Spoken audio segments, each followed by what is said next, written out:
All right, and welcome back for another episode of This Week in Charts via Carnivore Trades and Wall Street from Main Street. If you're not done so already, give the video a thumbs up, like, comment, subscribe to the channel. Come find Jason on Patreon, or come find me on carnivoretrades.com for swing trading alerts and analysis. Tomorrow I'm going to be doing a live seminar on my cycle analysis, so last chance to sign up for that's going to be at 12 p.m. But anyways, going to get into the markets here. So we pulled back a little bit off the 200 moving average, had a decent move Monday, and then Tuesday just barely kissed that 200 moving average there on the spiders. And we dipped a little bit further on Friday. Short-term support here is going to be around 420 here. And if you get through that, you'll have some at 415. And then after that, you're into this gap fill and kind of that 100 moving average there. On the upside, if we push up, resistance is still going to be at this pivot here. So right around, 435, 436, there's still a ton of resistance up in this area. So those are kind of the levels I'm watching here going into next week. And we do have the Jackson Hole meeting. So, Monday through Wednesday or so, I believe the meeting's on Thursday. So Monday through Wednesday, I expect, probably a little bit of chop, maybe a continued pullback a little bit to that 20 moving average, but I don't expect anything too significant to happen until then, as obviously the market's going to really just key off of what all the central bankers say later this week.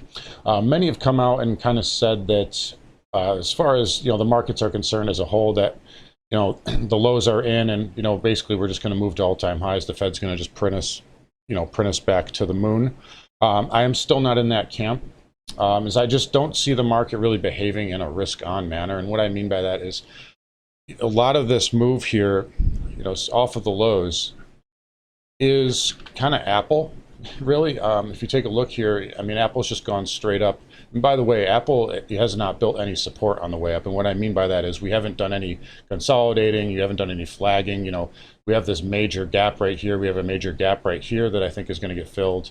And ultimately, I think we go down and test this 150 area, which kind of coincides with like your 50% retrace. So, you're going to have a pretty good, there's pretty good downside here on Apple here in the near term. But overall, if this market does lose Apple, what really does it have left? If you look at some of the other FANG names, Meta is barely off the lows. It's much closer to the lows than it is the highs. It's not even close to the May highs, which, the market has already gotten back above.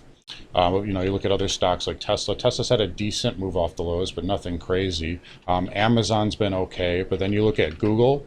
This is, still way, way, way off all-time highs. Nvidia, another big FANG name. This is basically, you can make a case as kind of a weekly, bear flag here. Microsoft, it's had a decent push off the lows, but it's still way off all-time highs. So a lot of this move is really just Apple. XLF has had a decent move, and we've been noting the broker dealers every week have had a nice move. So financials are helping out a little bit, but most of it's just Apple. And by the way, XBD, just like Apple here, has not built any support on the way up. It's just gone straight up. It's just a short squeeze. You'll have a little bit of support here at the 220 MA, which is upsloping. But after that, I think this can drop back to that 420 handle very quickly. There's been almost no flagging with the exception of this little mini kind of pullback here. So when you see this happen, it can go up, or excuse me, it can go down, just as quickly as it went up when you don't build support. So this is something that I find concerning. Also, another kind of a risk on area, look at ARK. ARK is starting to break down here. So, if you compare this to 2020, look at the V shape here. This is risk on, right? 0% interest rates, QE. What's it doing here? This isn't, this is the farthest thing from a V shape you can get. It's actually kind of a weekly bear flag as well, and it's starting to break lower. So we're seeing some of these assets that are supposedly risk on, not act risk on, HYG or high yield. So, how far off the highs is this? It's, it's had a nice push off the lows, but it's still way off. It's got so much catching up to do. And you'd think that, like I mentioned last week with rates, if the Fed is supposedly going to just print us out here, HYG should be ripping higher. It should have gained back more than half the losses by now. So, couple of red flags going on here. The semiconductors we talked about, Nvidia, those are still way off all-time highs. Cloud software, way off all-time highs. So tech is not really leading like it should. If we're going to have a bull market and the Fed's going to, just drop rates to zero and print into oblivion, why aren't all these tech stocks running? That doesn't make any sense. Additionally, the poster, the poster child for risk on started to break down here. Take a look at Bitcoin. So we've been talking about this for several weeks now. We said the fact that Bitcoin's not rallying is a red flag, and not rallying with the market is a red flag. And now we're starting to see a weekly inside bar start to break down here on Bitcoin, and Ether as well. Ether's in a little bit better shape, but you can see it went up and tagged that 20 moving average on the weekly and had a really strong reaction. So crypto is, dropping the ball here. ARK is dropping the ball. And really, a lot of the rally is coming through Apple, if you ask me. And, some of it came through financials a little bit. I'll give them credit there. But a lot of it has been just one stock, really. And we're not seeing confirmation from any of the risk assets. Take a look at the VIX here as well. We talked about this last week. I mean, we had 9 straight weeks down in a row. A micro up week, I guess you can say, this week. So it stopped a 10-week losing or a 9-week losing streak here, but this is also showing complacency. Basically, everybody's like, oh, yep, the Fed's just going to print us out of it. Well, if the Fed's going to print us out of it, then, we still have all these growth stocks, Snap, Unity Software, Upstart, these companies that should be really rallying off the lows, and they're basically at the lows still. Some of them have, we've had short squeezes in Carvana, obviously Bed Bath & Beyond, which was a epic pump and dump by Ryan Cohen. But anyways, besides the point here, I'm not seeing the confirmation from any sort of risk assets. And we talked about rates last week here. Let's look at the 10-year. The 10-year popped pretty hard on Friday. So that is going up here and challenging this red bar, but we did consolidate a little bit, so this can get above it.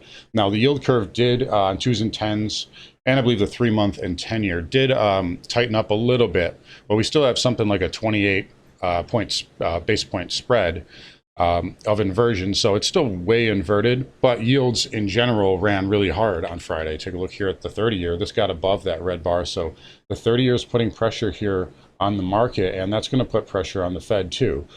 If we continue to have inflation, like the problem is the market's expecting inflation to go back to 2%. That's not going to happen. So it's going to limit kind of what the Fed can do here, and that's sort of the quandary that we're in, and that's why I'm not, I feel like that is why we're not seeing risk assets really confirm this move. So that's kind of where I'm at here. Let's take a look at the dollar, shift gears a little bit. So last week we talked about this trend line break, and that we closed back above it on Friday. And you can see this week it was pretty much just all upside on the dollar, just huge surge. And this is basically back to the highs. And remember, about a month or two ago, I said I would have felt better if we hit that 110 area. That's kind of the max move I had really penciled in for it, and it didn't quite get there. And we got a pullback, and we're getting another pop. So I think the dollar wants to go up there and hit that 110 level. So that would mean a little bit more upside is in the cards here, about 2 points away right now at 108. So that can also put pressure on the markets as well. So we'll continue to watch that.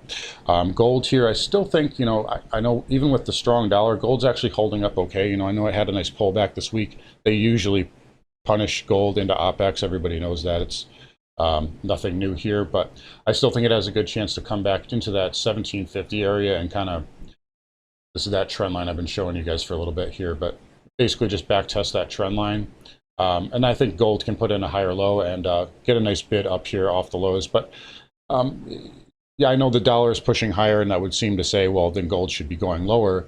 But it's not always that simple. Sometimes the gold and dollar can go up together. And I do think that will happen a little bit here, especially if gold becomes a fear play. So just be aware of that. Silver a little bit on the weaker side, though. Remember, there's the industrial aspect of it. So if there's, a lot of inflation and the market's concerned about the economy, they could, silver could behave weaker essentially. So we'll just leave it at that. But if this does dip below the 18 area, I do have a really good buy level set up for that. So I will be watching that moving forward.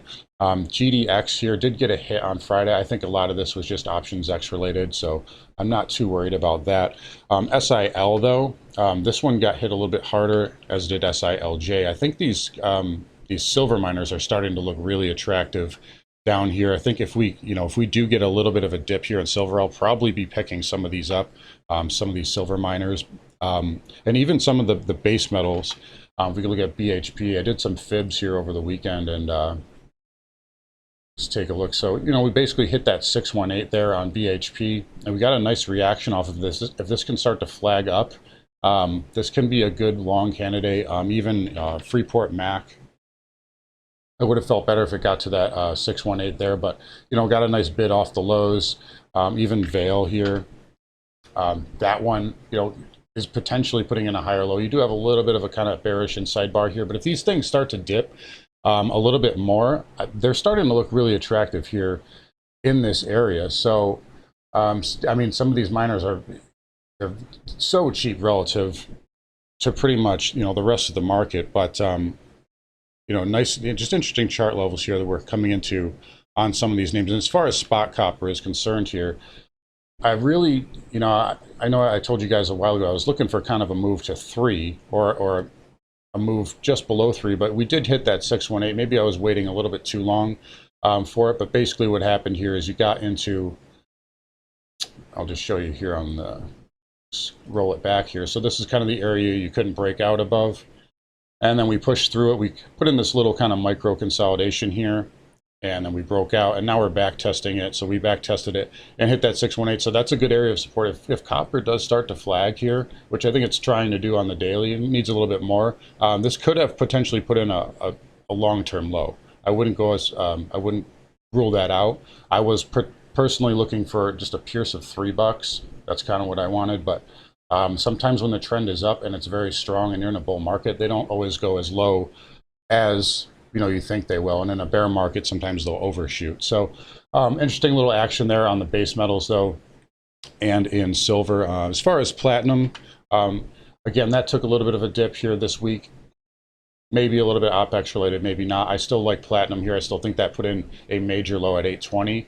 So I think this can be bought on pullbacks as well. So I do like platinum here overall. Anyways, let's shift over to energy. So crude, again, basically hit that target I've been giving you guys for a while. Got down to 85.73. So I said 80 to 85. I wouldn't rule out another little push lower. In fact, I'm expecting just a little bit more of a dip here, but by all means, I still think this is an accumulation zone here on crude. It's, the bull market's not done. It is going to push higher.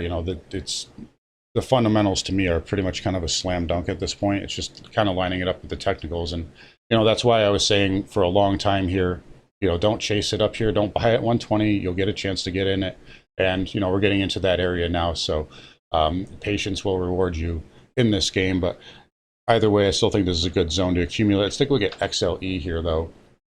XLE is holding up really well. The only kind of concern I have with it right now is you've got kind of this rising wedge, which usually is kind of a bearish reversal pattern.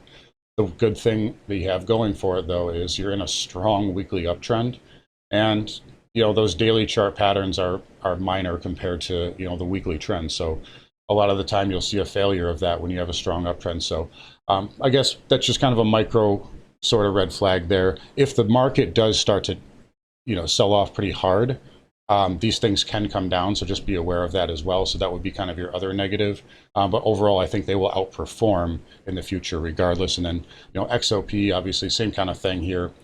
Similar type kind of, wedge pattern there on the daily. And then the OIH, also kind of a pennant there as well. And that did, we talked about that inverse head and shoulder there last week. So that did fail. So by Friday, we did just close below that. So that pattern is now off the table. But overall, I'm still in love with these energy plays right now. They may have a little bit more of a sell in them, especially if the market rolls over as a whole. So just be aware of that. But I think we're starting to get into accumulation zones on a lot of things. And speaking of energy plays, OXY here, this was a very, this actually got me a chuckle. So they did this, so they announced that they were going to approve Berkshire to pick up 50% of the stock, and they announced this at 12:30 p.m. on Options X Friday, which is just, if you're familiar with how Gamma works, Anybody who was selling calls here just got absolutely like steamrolled, and they really didn't even have a chance to defend themselves. So pretty amazing. They basically announced it hours before the expiry, and obviously the stock just gamma squeezed to, you know, basically a 10% gain on the day. But I still think OXY has some monthly resistance though, coming into a lot of red bars here. When it consolidates more and once that 20 moving average catches up, this will have a lot of upside. But I think that, you know, there's a lot of hype in it right now, and I think it still needs to do some backing and filling. But overall, congrats if you owned it right now or owned it before then, because got a nice little bid there on Friday. Anyways, let's flip over to Nat Gas. Not a whole lot going on. We got another little bid here earlier in the week, and then just kind of flagging. I think this wants to go to $10 right now.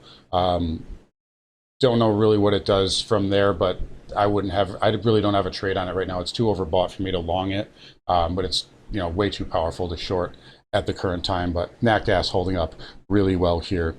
All right, so let's flip over. Let's just quickly talk about uranium. So CCJ took a pretty good hit. I didn't see any news on the wire on Friday. I believe a lot of this was options X related, down 8% on no news. URNM got hit as well, down just under 4%. Even like URA here was down pretty nicely as well. Yeah, just over 4%.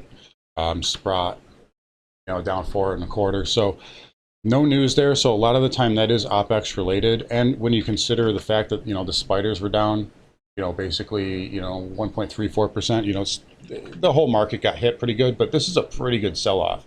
And you know, you gapped down and you closed below that green bar. So you negated this kind of bull flag here on the daily. So that's not a good look here overall. I'm a little bit more neutral here on CCJ moving forward, although I will say, you know, take it with a grain of salt, because it did happen on OpEx Friday. So this could easily just be institutional game playing. However, be careful, because it could be somebody out there who knows something that we don't. So you did have a little bit of an uptick in volume as well. So I would just be a little bit careful with uranium right now. Anyways, flipping back over to the spiders here. Basically, we had a little pullback this week. I think we continue at least into that 420 and then maybe 415 area. We'll probably fill this gap at some point. We may put in a higher low and go up and test this resistance here. So I wouldn't rule that out, especially if the volume stays light. However, the closer we get to September, and as we get into September, I believe the volume and the volatility will come back soon. So that is something I am on watch for. But as long as we're in that kind of summer doldrums period and kids are still not quite back in school yet, I don't really see a whole lot of volatility here coming in, you know, unless we get something out of Jackson Hole. That's always possible. So we'll be on watch for that. Anyways, guys, going to wrap it up here. Come find me on carnivoretrades.com. Come find Jason on Patreon. You guys take care, and I will talk to you all next week.